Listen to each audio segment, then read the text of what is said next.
everyone, and welcome back to BirdTricks. I'm Jamieleigh, and today's video is going to go over 10 common care mistakes that people make with pet parrots, specifically small ones.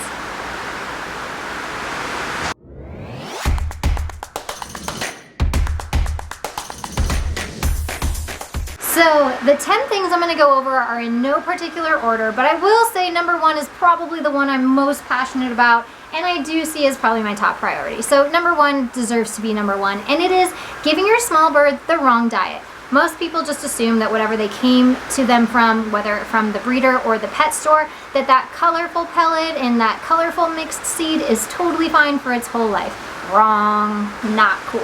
Your small bird deserves just as much good nutrition as the medium and large birds. It doesn't matter about the lower price tag or the shorter lifespan of the tiny birds.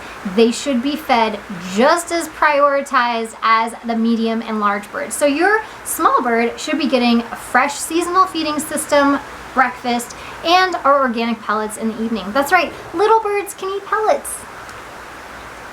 Now this does take some work because most of these birds come to us on seed. It took me an entire year to get my budgie Blueberry to eat our pellets, but it's possible and you need to stick with it. So check out my diet conversion course and all of my diet tips over at birdtricks.com. Number two is not prioritizing sleep hours. A lot of people think that since I have a tiny bird and its bite isn't so bad, I don't really mind if a few things are off and my bird gets hormonal and starts biting me and is aggressive because it doesn't hurt that much. That is the wrong mindset to have for the tiny and small birds. Sleep should be a priority. Just as you aren't your best when you're not getting adequate sleep, it's the same that goes for parrots, whether they're tiny, medium, or large. Thanks for zooming my head, Blueberry. To learn about how to avoid hormones and get the proper sleep hours and even some ideas on how to get creative with offering your bird that quality sleep, head over to birdtricks.com and check out my hormones course. Number three is I find that because people don't spend a lot of money on their tiny birds, especially when we're talking about budgies from Petco or PetSmart, they often never take them to the vet. And if they show signs of illness, they're like, the bird was only 20 bucks. It's gonna cost more to go to the vet. I could just get another one. That's a really terrible mindset for these little birds. They deserve better. They should be getting annual vet checkups just like your small, medium, and large birds are getting. Hey, Blueberry. Nobody can see you over there. Berry's in the video. Mo's getting jealous. Oh no. Hide from her. The fourth thing I see in regards to tiny and small birds is the wrong types of toys. We tend to give them these cheap plastic toys that we know won't wear out because they're too small to destroy them. That's kind of terrible, minus the kinda. We want to give these birds fun, awesome variety of textures that they can destroy, like our tiny toys. You may see some really cool examples here of our all-natural parrot toys. These can all be destroyed by even tiny beaks. These mahogany pod parts are probably my budgie's favorite, and small birds of all sizes can destroy these and have a lot of fun with them. Are you looking at it? Yeah, Mo, you can do a demo. Good job, Mo. Can give you a treat for that. That was a very nice demo. Thanks, gal. Hey, Barry. You didn't demo anything, but you flew.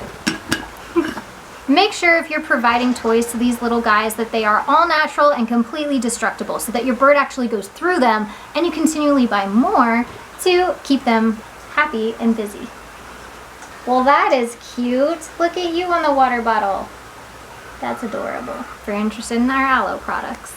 Next is no out of cage time. A lot of people that get these tiny birds, especially lovebirds, they tend to be aggressive, and budgies, they tend to be frantic and wild. So a lot of people don't let them out because they're like, how am I going to get them back in? So they never let them out and they don't end up doing any training or taming, which is super duper sad. So if you guys have gotten one of these birds and you haven't let it out of its cage, check out my taming courses at birdtricks.com where I walk you through day one of getting Blueberry, my budgie, from a pet store and how we tamed and trained her to probably be my BFF. So next is too much frantic out of cage time. So what that looks like is just chaos, utter chaos, where the bird is not having positive experiences in your environment, but having more frantic phobic ones of constant phobic flights, being spooked into things, avoiding all of the people in the household, and just overall a really bad experience in your home.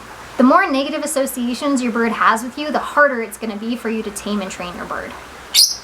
Right? I hope you agree.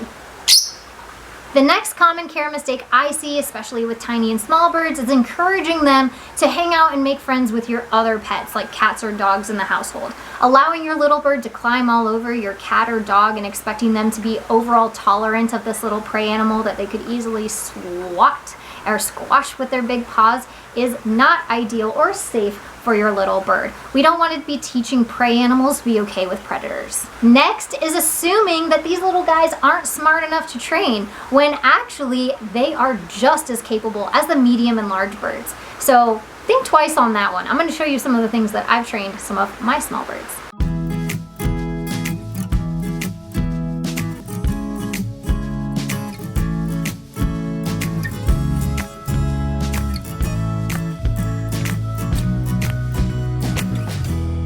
Alright, this one's a doozy and drives me crazy, and I live in a place that has all the seasons. So sunlight is really, really important for our pet birds. It keeps their skin and their feathers healthy, and it's just important for all living beings to be exposed to natural sunlight. How would you feel if you never got outside to see the sun? I think we'd be pretty depressed. Sorry, Seattle. So I think it's something that people don't prioritize that they really need to. So whether your bird has a screened-in patio like this, I've screened in my back porch of my home to be basically a home to my little birds where they can fly around, they can be exposed to natural sunlight, they get fresh breeze. It's really, really important to find a way to get your bird natural sunlight in a safe way, whether that's an outdoor aviary or what have you. Just find a way. And lastly, not offering bathing opportunities. Small birds and tiny birds need to bathe just as much as medium and large birds. They have the same basic needs. People just tend not to prioritize them because they think that they don't need these things, but they actually do, and they're really adorable when they get to utilize them. I have a little bath fountain that I allow my small birds to bathe in that they absolutely love. I also can use my aloe spray bottle with them. I can take them in the shower with me. There's a lot of different ways. Also, tiny and small birds appreciate just wet grasses to rub themselves in. It's just a lot of fun to watch these guys bathe, and they need daily bathing opportunities. Hopefully you guys learned a thing or two from these 10 common mistakes that people make with tiny and small birds. I love you. I love you so much. I love you so much. You're distracting me. You're just trying to give kisses. And leave a comment below if you feel like there's something that I left out about these little guys. Hopefully you guys learned a thing or two and can make your tiny or small bird's life better by watching this video. See you in the next video here at BirdTricks. Okay, can I have a kiss? Good girl, Barry. Do you want to go upside down? Upside down. Good job, Barry. Just like, got my treat. Oh no, I got your attention.